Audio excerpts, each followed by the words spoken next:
अध्यक्ष महोदय, मैं आपके माध्यम से सदन को कहना चाहता हूं कि जो संवैधानिक बात उठा करके लोगों को गुमराह करने का जो प्रयास किया जा रहा है उसको भी देश के सामने में सही बात रखना बहुत ही जरूरी है। एक बात बार बार इन लोगों ने कहा गया है कि ये जो वक्फ अमेंडमेंट बिल है ये आर्टिकल 26, आर्टिकल 26, आर्टिकल 30 का उल्लंघन करता है करके इन्होंने इल्जाम लगाया। पढ़ चुका हूं, आप पढ़ लो। कभी भी डिबेट के बीच में पॉइंट ऑफ ऑर्डर नहीं होता है, व्यवस्था दे दी है ना कभी। माननीय मंत्री जी बोलिए। अध्यक्ष महोदय, दूसरा विषय इन्होंने समानता का बात उठाया, आर्टिकल 14 का इक्वालिटी को लेकर के उन्होंने सवाल उठाया, उसका भी मैं जवाब देना चाहता हूं। अध्यक्ष महोदय, ये कोई तरीका नहीं है। माननीय अध्यक्ष की व्यवस्था अंतिम व्यवस्था होती है। बोलिए मंत्री जी, आप बोलते जाओ। अध्यक्ष महोदय, क्योंकि मेरा कान खुला हुआ है तो ये डिस्टर्ब हो रहा है मुझे, मैं अभी ये पैन की बात करता हूं। अध्यक्ष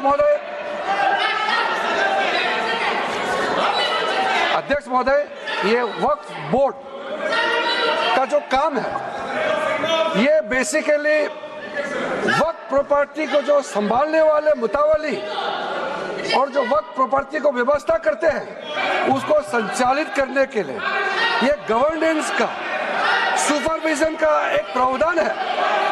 किसी भी तरीके से वक्फ बोर्ड वक्फ प्रॉपर्टी को मैनेज नहीं करता है। वक्फ बोर्ड वक्फ प्रॉपर्टी मैनेजमेंट में हस्तक्षेप नहीं करता है। आप साफ साफ सुन लीजिए, अगर इसके पास तर्क नहीं है तो इस तरह यहाँ डिस्टर्ब करके बहस का स्तर को गिराने से कोई फायदा नहीं है सर, ये कोई तरीका नहीं है सर। बोलते जाओ सर, वक्फ बोर्ड का क्रिएट करना एक जो वाकिफ होता है, जो अपना विलिंगली वक्फ क्रिएट करता है। मैंने व्यवस्था दे दी है, आप जब समय हो तो बोले नो, प्लीज बैठिए। ये तरीका ठीक नहीं है आपका, बैठिए आप। नो, बैठिए। माननीय मंत्री जी, सूची है 2013 की प्रॉपर्टी निकाल बताना सूची मंगा के देते कहते भी।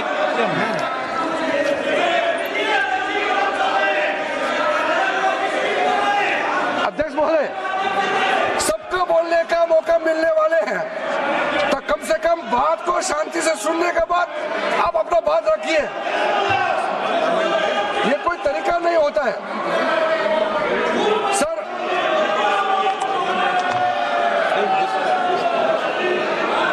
अध्यक्ष महोदय, ये जो उन्होंने गुमराह करने का कोशिश किया गया है, ये मैं कुछ केसेस आपको बताना चाहता हूं सर। आप देखिए आर्टिकल 25(1) क्या कहता है, संविधान का अनुच्छेद आर्टिकल 25(1) कहता है subject to public order, morality and health and to the other provisions of this part, all the persons are equally entitled to freedom of conscience and the right freely to profess, practice and propagate religion। Sir, government किसी भी धार्मिक व्यवस्था को, किसी भी religious institution, कोई धार्मिक काम में हस्तक्षेप करने नहीं जा रहा है, ना ही वक्फ बोर्ड किसी धार्मिक स्थल की व्यवस्था में कोई भी तरीके से हाथ डालने का प्रावधान है, बिल्कुल नहीं है सर। आप अगर हम कोई नमाज, सर ये क्या झूठ बोल रहे हैं? ये कॉन्स्टिट्यूशन, हम कॉन्स्टिट्यूशन का प्रावधान पढ़ रहे हैं फिर भी झूठ बोल रहे हैं। ये कॉन्स्टिट्यूशन को नहीं मानते हैं। सर, किसी मस्जिद का मैनेजमेंट को हम हस्तक्षेप करने का कोई इसमें प्रावधान नहीं लिया जा रहा है। एक मिनट माननीय सदस्य, आप भारत की संसद में बैठे हो, गरिमा मर्यादा बनाए रखो, बैठे बैठे टिप्पणी मत करो। हाँ, आपको जब मौका मिलेगा आप अपनी बात कहना, बैठे बैठे टिप्पणी नहीं कर सकते। ये संसद की मर्यादा नहीं है, ऐसे नहीं चलेगा सदन। सदन व्यवस्था नियम से चलेगा। किसी भी व्यक्ति को बैठे बैठे कोई भी सदस्य जो बोल रहा हो उसके बीच में टिप्पणी करने का अधिकार नहीं है। माननीय मंत्री जी। अध्यक्ष महोदय जी, ये वक्फ बोर्ड का जो प्रावधान किसी मस्जिद, किसी मंदिर, किसी धार्मिक स्थल का व्यवस्था का कोई लेना देना नहीं है। ये सिंपली एक प्रॉपर्टी का मैनेजमेंट का विषय है। ये कोई मुसलमान अपना ज़कात देता है, फितरा देता है, उसको हम पूछने वाला कौन होते हैं? ये आपका धार्मिक भावना से जुड़े हुए चीज है, उसमें सरकार का कोई लेना देना नहीं है। लेकिन ये वक्फ प्रॉपर्टी का मामला है, लेकिन वक्फ प्रॉपर्टी का मैनेजमेंट करता है, मुतवल्लिज करता है। ये आपको इतना बेसिक ये फर्क जो है अगर समझ में नहीं आते या जानबूझ करके आप नहीं समझना चाहते हैं तो मेरा पास इसका कोई इलाज नहीं है। अध्यक्ष महोदय जी, ये आपके माध्यम से मैं फिर से कहना चाहता हूं कि ये सर क्या ये ऐसा बहस नहीं होता है जी।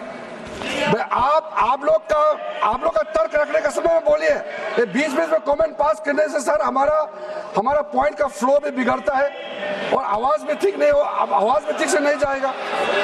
आप क्या चीज को जवाब देंगे सर? इसमें मैं कई ऐसे केसेस है जिसको मैं रेफर कर सकता हूं, लेकिन सदन में 3 केसेस का मैं रेफर करूंगा तो दूध का दूध, पानी का पानी हो जाएगा कि ये धार्मिक व्यवस्था से कोई लेना देना नहीं है। आपको मैं पहला एग्जांपल देना चाहता हूं, सैयद फजल पकुया Thangal versus union of India. इसमें क्या केरला हाईकोर्ट का फैसला है। केरला हाईकोर्ट ने कहा The Waqf Board is a statutory body, pure and simple. It is not a representative body of the Muslim community. ये हाई कोर्ट का ऑर्डर है। उसके बाद इलाहाबाद हाई कोर्ट का ऑर्डर भी सुन लीजिए, Hafiz Mohammad Zafar Ahmad versus UP central Sunni board of Waqf का जजमेंट सुन लीजिए। A mutawalli's right is purely a right of management of the property and is not a proprietary right. The duties of a mutawalli are purely of a secular character. His duties are not of a religious character. इतना clear cut ruling है।